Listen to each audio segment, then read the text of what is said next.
ஒரு நாள் தூரத்திலிருந்து ஒரு ஏலியன் நம்ம பூமியை பார்க்க வந்தது. பச்சை பசேல்னு காடுகள், அழகான மலைகள், சீரான விவசாய நிலங்கள். அந்த ஏலியன் சந்தோஷமா திரும்பி போயிடுது. கொஞ்ச நாள் கழிச்சு ஏலியன் உலகத்துக்கு ஒரு செய்தி வருது. மக்களும் அரசும் வளர்ச்சி பேர்ல காடுகள், மலைகள், விவசாய நிலங்கள் எல்லாத்தையும் அழிச்சிட்டு இருக்காங்க.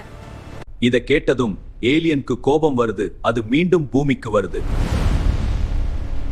இயற்கை அழகானது.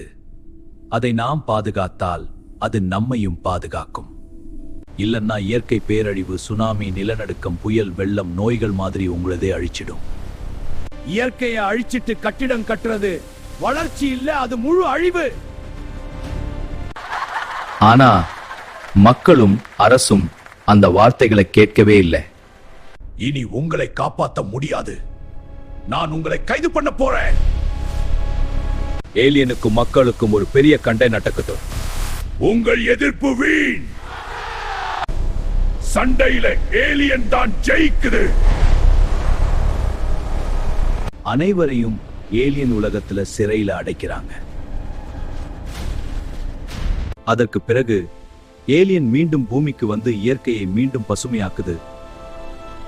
எல்லா உயிரினங்களும் ஏலியனுக்கு நன்றி சொல்லி மகிழ்ச்சியா வாழுதுங்க. இப்ப பாருங்க, இயற்கை சந்தோஷமா இருக்கு.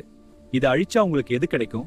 நோயும் அழிவும் தான். ஏலியன், எங்களை மன்னித்து உங்கள் உலகத்திலிருந்து விடுவீங்கள். உறுதி செய், நோய் இல்லாமல் வாழ்வோம். உறுதி செய்றோம் ஏலியன். எங்களால இயற்கைக்கு எந்த அழிவும் இனி வராது. இப்பயாச்சும் மாறுங்க. இயற்கையை காப்போம், நம்ம வாழ்க்கையையும் காப்போம்.